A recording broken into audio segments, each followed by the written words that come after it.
Marcus Williams had always believed that true friendship was rare, but when he met David Chen and Sarah Rodriguez in their freshman year of college, he thought he had found something special.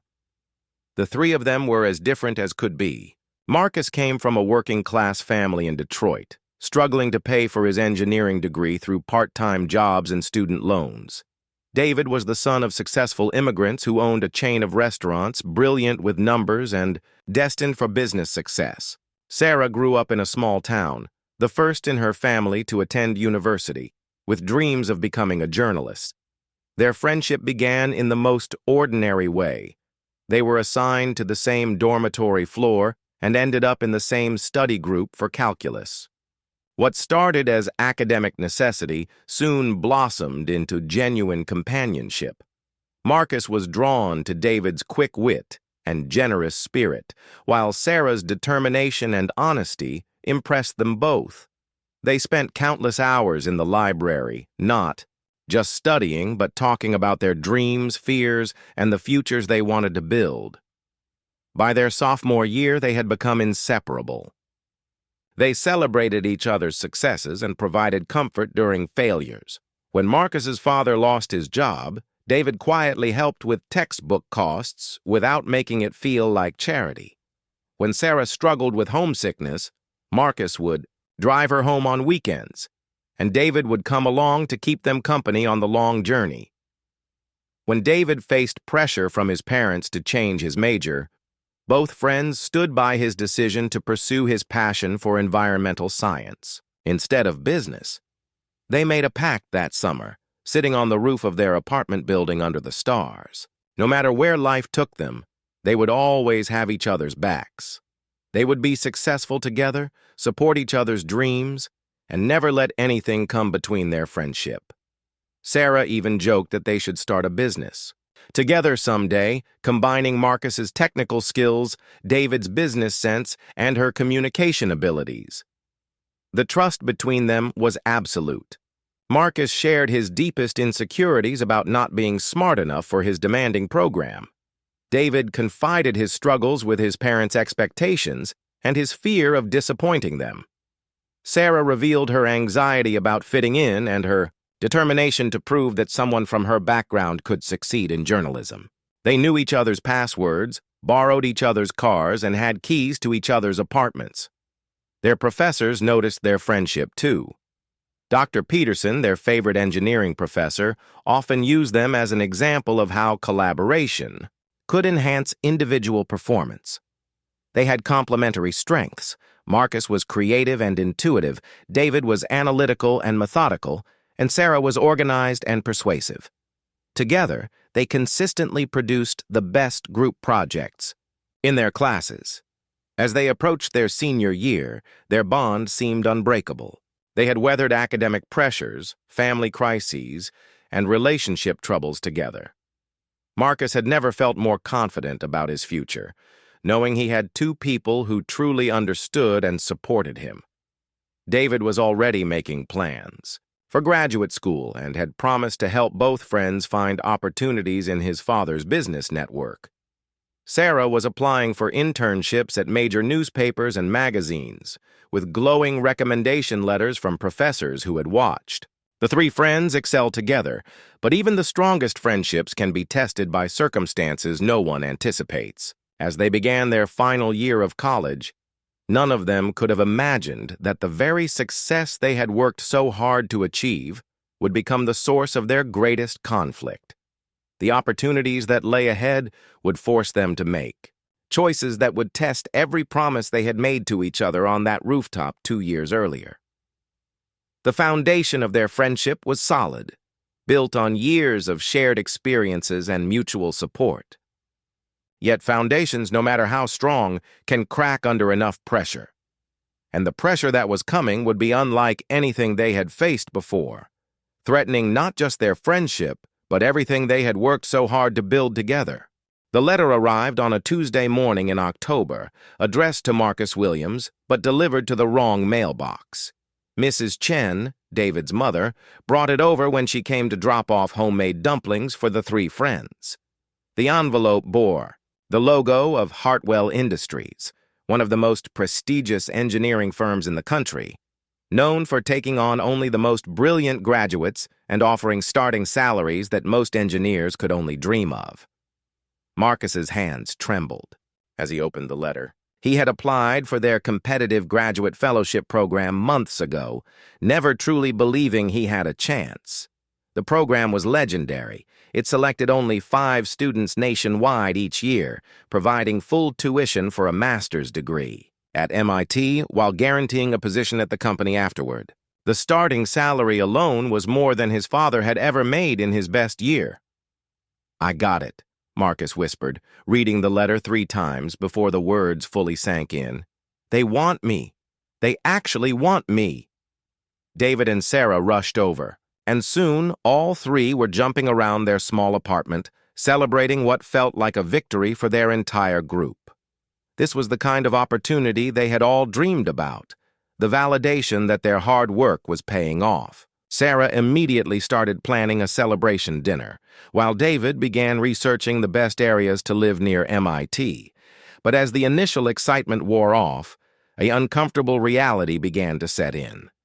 The fellowship required Marcus to start immediately. After graduation, and the workload was notoriously intense, he would be living in Boston, working 60-hour weeks and pursuing his master's degree simultaneously.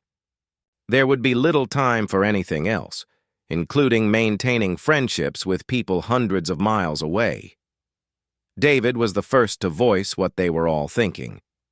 "This is incredible, but it means everything changes, doesn't it?" He tried to keep his voice light, but Marcus could hear the concern underneath. They had made so many plans together.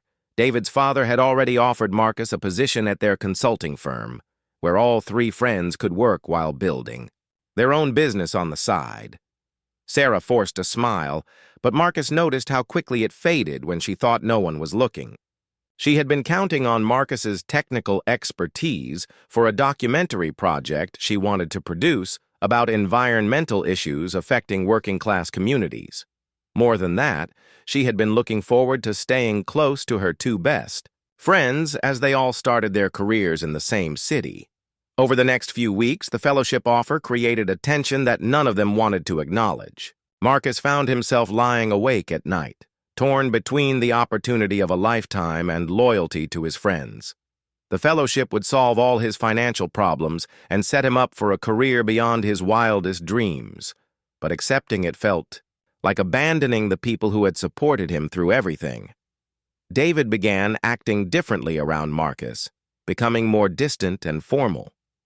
When Marcus tried to discuss the decision, David would change the subject or make excuses to leave. Sarah threw herself into her senior thesis with unusual intensity, working late in the library to avoid the awkward conversations that had begun to replace their easy camaraderie.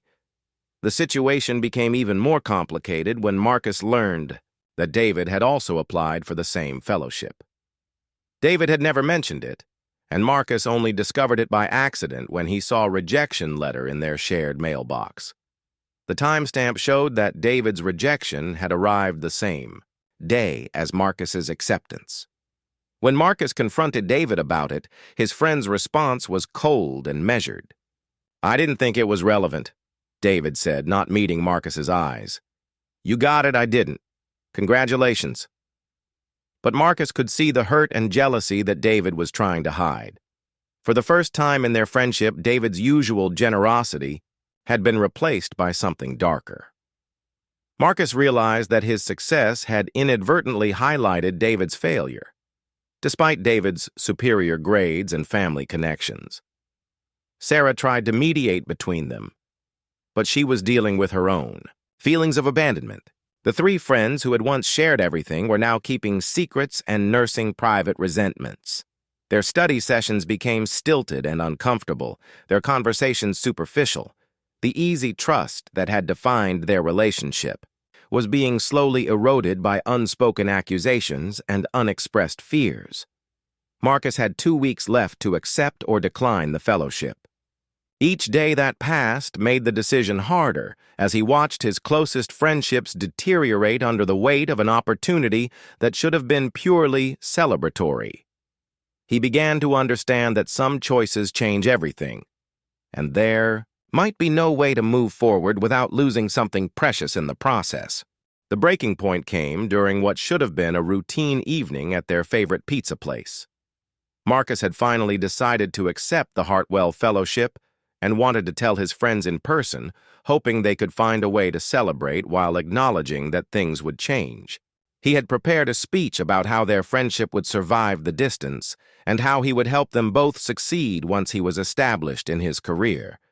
But when he arrived at the restaurant, he found David and Sarah already deep in conversation, their heads bent close together over a laptop screen. They looked up guiltily when he approached, and Sarah quickly closed the laptop lid. The atmosphere was tense, charged with the kind of electricity that comes before a storm. "What's going on?" Marcus asked, sliding into the booth across from them. He could sense immediately that something was wrong, something beyond the general awkwardness that had plagued their interactions lately. David and Sarah exchanged a look that excluded Marcus completely. It was Sarah who finally spoke, her journalist's directness cutting through the pretense. "We know about the recommendation letter," she said quietly. Marcus felt his stomach drop. The recommendation letter. Professor Peterson had written it for his fellowship application, and it had been glowing, emphasizing Marcus's natural talent and potential. But Marcus had asked the professor not to mention that he had needed significant tutoring help from David throughout their junior year, help that had been crucial to maintaining his GPA. "What about it?" Marcus asked, though he already knew what was coming. David leaned forward, his usual calm demeanor cracking to reveal months of suppressed resentment. "You let him write that you were naturally gifted in advanced mathematics, that you had an intuitive grasp of complex engineering principles. But we both know that's not true. You struggled with those concepts until I spent hours every week explaining them to you." The accusation hung in the air between them. Marcus felt heat rise in his cheeks, a mixture of shame and defensive anger. "I never asked Professor Peterson to lie. I just didn't think my personal struggles were relevant to my application." "But they are relevant," Sarah said, her voice strained. David's application was rejected partly because his recommendation letters emphasized his role as a tutor and collaborator rather than highlighting his individual brilliance. He was so busy helping others that his own achievements got overshadowed. Marcus looked at David, seeing his friend clearly for perhaps the first time in months. David's success had always seemed effortless, but now Marcus realized how much David had sacrificed to help others. While Marcus had been building his own reputation, David had been sharing credit, offering assistance, and putting friendship before personal advancement. "I never asked you to help me," Marcus said weakly, knowing even as he said it that the defense was inadequate. David's laugh was bitter.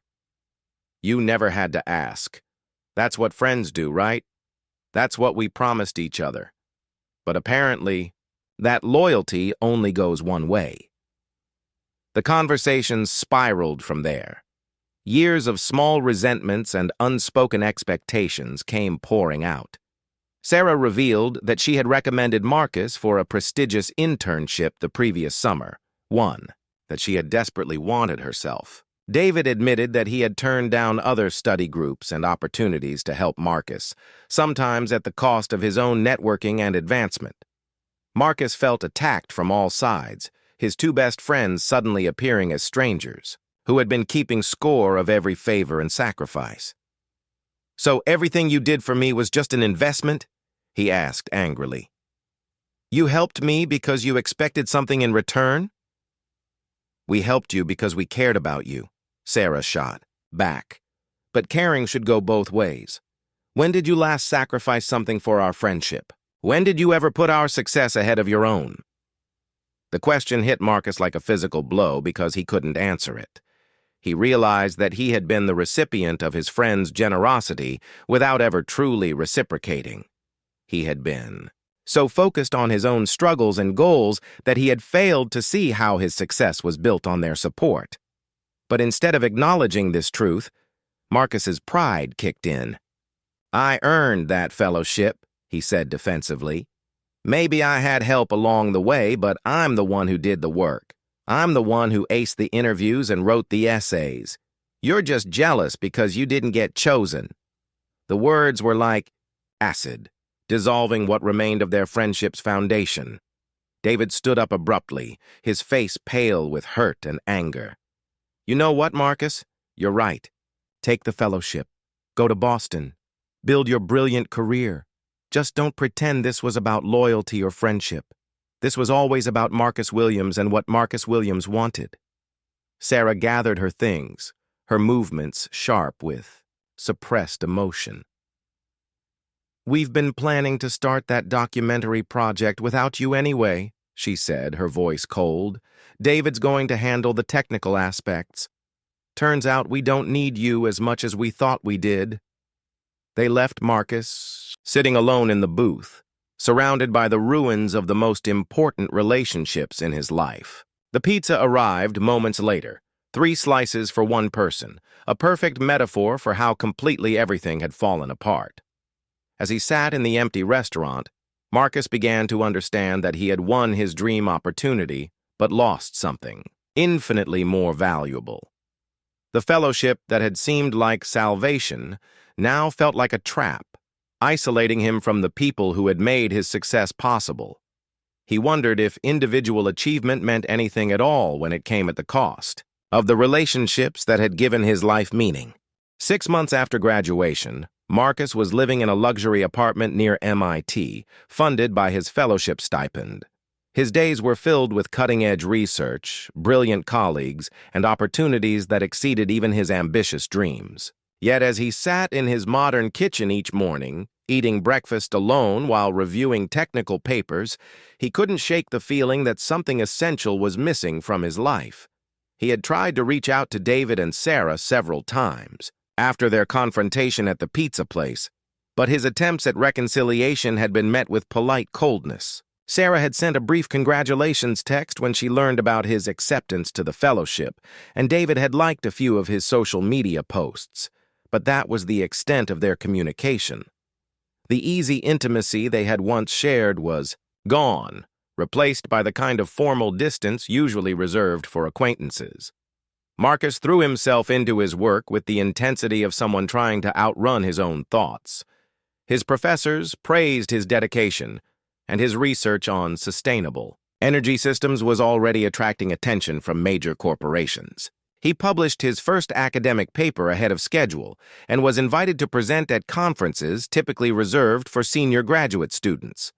By every measure of professional success, he was thriving. But success felt hollow when there was no one to share it with. His new colleagues were brilliant and accomplished, but their relationships remained professional. Marcus realized he had never learned how to make friends as an adult. David and Sarah had been with him since he was 18, and their friendship had grown naturally out of shared experiences and mutual dependence. Now, at 23, he found himself socially adept in professional settings, but deeply lonely in his personal life. Meanwhile, David and Sarah were building something remarkable together. Their documentary project had evolved into a multimedia investigation of environmental justice issues in working-class communities. Sarah's journalistic instincts combined with David's analytical skills and business connections had created a powerful partnership. They had secured funding from several foundations and were gaining recognition in both academic and media circles. Marcus followed their progress through mutual acquaintances and social media, feeling a complex mixture of pride, regret, and envy. He could see that their work was making a real difference in communities that had been ignored by mainstream environmental movements.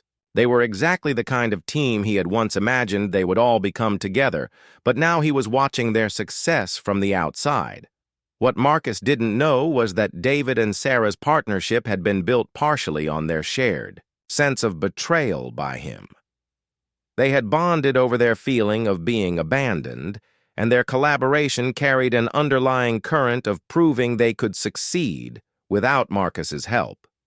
Their friendship had deepened, but it was now defined, partly by what they had lost rather than what they had gained.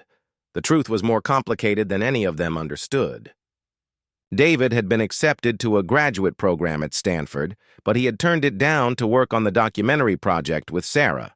He told himself it was because the documentary work was more meaningful, but privately he knew he was afraid of competing in another elite academic environment where his collaborative nature might again be overlooked in favor of more individually focused students.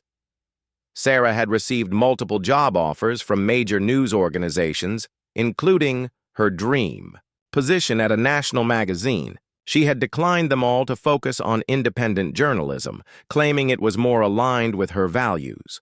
But the real reason was that she was terrified of working in a competitive newsroom where she might be forced to choose between personal loyalty and professional advancement, as she believed Marcus had done.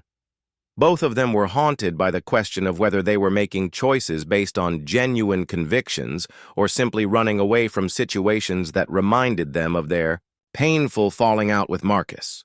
They had created a narrative where Marcus was the selfish one who chose individual success over friendship, but neither was entirely comfortable with how readily they had cut him out of their lives. Marcus began to suspect that his friend's success was partially motivated by a desire to prove him wrong, just as his own achievements were partially driven by a need to validate his choice. All three of them were succeeding, but their successes felt incomplete because they were shadowed by the relationship that had been sacrificed to make them possible. The irony was that they were all becoming the people they had once dreamed of being, but they were doing it alone instead of together. The very ambitions that had brought them together as students were now the forces keeping them apart as adults. Each of them wondered, in quiet moments, whether they had made the right choice, but none of them knew how to bridge the gap that had opened between them. As winter settled over Boston, Marcus realized that his fellowship year was half over. Soon he would need to make decisions about his permanent position with Hartwell Industries and his long-term career path. For the first time since accepting the fellowship, he allowed himself to seriously consider what he had lost and whether there might still be a way to repair the friendships that had once been the most important part of his life. The conference invitation arrived in February, just as Marcus was preparing for his thesis defense.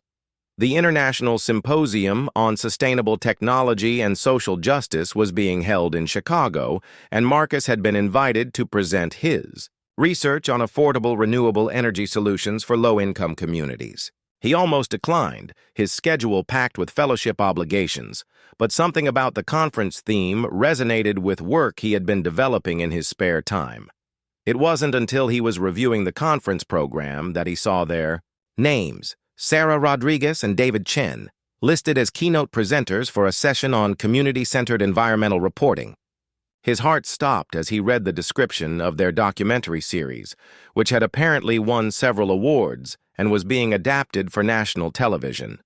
They would be presenting just 2 hours before his own session. Marcus spent the flight to Chicago rehearsing different scenarios in his head. He could skip their presentation entirely, avoiding the awkwardness of an unexpected encounter.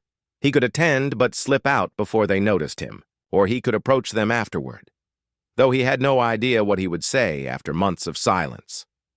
When the day arrived, Marcus found himself sitting in the back row of their presentation, watching his former best friends command a room full of academics, journalists, and activists. Sarah had grown more confident as a speaker, her natural storytelling ability now polished and powerful. David presented complex environmental data with a clarity that made technical concepts accessible to everyone in the audience. But what struck Marcus most was how well they worked together. They finished each other's sentences, built on each other's points, and created a presentation that was greater than the sum of its parts. Their professional partnership had clearly evolved into something seamless and intuitive. Watching them, Marcus felt both proud of their success and acutely aware of the role he might have played if things had been different. Their documentary work was exactly the kind of meaningful application of technology and storytelling that all three of them had talked about during those late-night conversations in college. They were using data analysis, community organizing, and media production to address environmental injustice in ways that were both scientifically rigorous and deeply human. Marcus realized that his own research, focused on technical innovation, was missing the community connection that had always been central to their shared vision. After their presentation, Marcus waited nervously as audience members approached, David and Sarah with questions and business cards. He was about to leave when Sarah spotted him across the room. Their eyes met for a moment, and he saw surprise, uncertainty, and something else he couldn't quite identify flash across her face. She said something quietly to David, who turned to look at Marcus. For a long moment, the three of them just stared at each other across the crowded room, years of hurt and misunderstanding hanging in the air between them. Then David did something unexpected. He smiled and started walking toward Marcus. "I heard you're presenting this afternoon," David said. When he reached him, his tone carefully neutral but not unfriendly. "Renewable energy for underserved communities. Sounds like something we would have worked on together back in the day." Marcus felt his throat tighten with emotion he hadn't expected. "It is," he admitted. "Actually, it's based on some ideas we talked about senior year, remember? You said that technology without community engagement was just expensive charity." Sarah joined them, and suddenly they were talking like adults who shared a history rather than former friends who had hurt each other. They compared their work, finding unexpected connections and complementary approaches. Marcus's technical innovations could address some of the infrastructure challenges that David and Sarah had identified in their community work, while their grassroots organizing methods could help ensure that his renewable energy solutions actually served the people who needed them most. The conversation continued over coffee, then lunch, then drinks that evening. They talked about their work, their successes, and their struggles with the kind of honesty that had once defined their friendship. Marcus learned that David had turned down graduate school and Sarah had declined major job offers, decisions that paralleled his own sacrifice of their planned business partnership. "We've all been running from something," Sarah observed as they sat in the hotel bar late that night. "You ran toward individual achievement and we ran toward each other. But maybe we were all running from the same fear that we weren't good enough to succeed on our own terms." David nodded slowly. "The fellowship thing broke us apart, but it was really about deeper insecurities we all had. Marcus was afraid he didn't deserve success without help, and we were afraid we couldn't compete in worlds where collaboration wasn't valued." For the first time in almost a year, Marcus felt like he was talking to his real friends rather than strangers who happened to know his history. They were different people now, shaped by their separate experiences, but the core understanding that had once connected them was still there, waiting to be rediscovered. As the evening wound down, they made tentative plans to stay in touch. Not the easy promises of their college days, but the careful commitments of adults who had learned that relationships require intentional effort to maintain. Marcus realized that their friendship might be recoverable, but it would have to be rebuilt on new terms, acknowledging who they had become rather than mourning who they used to be. 2 years later, Marcus stood in the renovated warehouse in Detroit that served as headquarters for their joint venture, Community Energy Solutions. The space buzzed with activity as engineers, journalists, community organizers, and local residents worked together on projects that none of them could have accomplished alone. Through the large windows, he could see solar panels being installed on the roof of the community center across the street, part of a pilot program that combined his technical expertise with David's environmental analysis and Sarah's community engagement strategies. The path to this moment had not been easy. After the Chicago conference, rebuilding their friendship had required months of careful conversations, honest apologies, and the gradual reconstruction of trust that had been damaged by their earlier conflicts. Marcus had completed his fellowship at MIT, but instead of accepting the prestigious position at Hartwell Industries, he had proposed a partnership opportunity that would allow him to work on community-focused projects while maintaining his connection to cutting-edge research. David had left his documentary work to pursue a graduate degree in environmental policy, but with a focus on practical applications rather than pure academic research. Sarah had taken a position with a national media organization, but with the understanding that she would continue developing community journalism projects on the side. They had each chosen paths that honored both their individual ambitions and their shared values, learning to balance personal success with collaborative goals. Their new business model was unconventional but effective. They worked with communities to identify energy needs, developed affordable technical solutions, and created media campaigns that attracted funding and political support. Marcus's engineering background ensured that their projects were technically sound. David's policy expertise helped navigate regulatory challenges, and Sarah's journalism skills brought attention to communities that had been overlooked by traditional environmental organizations. The Detroit project was their most ambitious yet, a comprehensive energy efficiency program for a neighborhood that had been disinvestment for decades. They had spent months meeting with residents, local business owners, and community leaders to understand the specific challenges and priorities. Instead of imposing solutions from outside, they had worked collaboratively to develop approaches that made sense for people's actual lives and economic circumstances. Marcus walked through the workspace, observing the easy collaboration that had replaced the competitive dynamics of their college years. His role had evolved from individual contributor to team facilitator, helping coordinate between different expertise areas rather than trying to be the smartest person in the room. He had learned that true leadership often meant stepping back and creating space for others to contribute their unique strengths. David approached him with a tablet displaying the latest data from their solar installation project. "The energy output is exceeding our projections by 15%. He said with satisfaction. "But more importantly, we've got 3 more neighborhoods requesting similar programs. The community organizing model is working."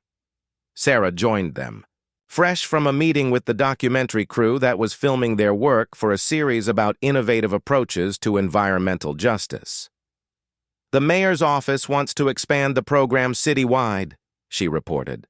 "They're talking about making Detroit a model for other Rust Belt cities facing similar challenges." Looking at his friends, Marcus realized that their current partnership was stronger than their college friendship had been, precisely because it had been tested and rebuilt. They had learned to see each other clearly, acknowledging both strengths and limitations without the romantic idealization that had made their earlier relationship fragile. David's analytical skills were balanced by genuine emotional intelligence. Sarah's ambitious nature was tempered by deep empathy for others, and Marcus's technical abilities were enhanced by hard-won wisdom about the importance of collaboration. Their success was measured not just in professional achievements, but in the quality of their relationships and the impact of their work on real communities. The Detroit project had created jobs, reduced energy costs for low-income families, and demonstrated that environmental solutions could be both technically sophisticated and socially inclusive. They had proven that their college dream of combining their different skills for meaningful work was not naive idealism, but a practical approach to complex problems. That evening, as they sat on the roof of their building watching the sunset over the city, Marcus reflected on the journey that had brought them to this point. Their friendship had been broken by success and rebuilt through failure, strengthened by separation and deepened through reunion. They had learned that loyalty didn't mean never disagreeing or competing, but rather maintaining fundamental respect and care even through conflicts and disappointments. "Remember that night sophomore year when we promised we'd always have each other's backs?" Sarah asked, echoing his thoughts. "We kept that promise," David replied, "just not in the way we expected. Sometimes having someone's back means letting them make their own mistakes and being there when they're ready to try again." Marcus nodded, understanding now that true friendship wasn't about avoiding betrayal, but about surviving it, learning from it, and choosing to trust again despite the risks. Their bond had been tested by ambition, wounded by pride, and healed through forgiveness. What remained was more valuable than what they had lost: a mature partnership based on mutual respect, shared values, and the hard-earned knowledge that some relationships are worth fighting for, even when the fight is with yourself. As the stars appeared over Detroit, Marcus felt a deep satisfaction that had nothing to do with individual achievement and everything to do with the rare privilege of building something meaningful with people who truly understood him. They had learned that the greatest success was not what you accomplished alone, but what became possible when you found the right people to share the journey.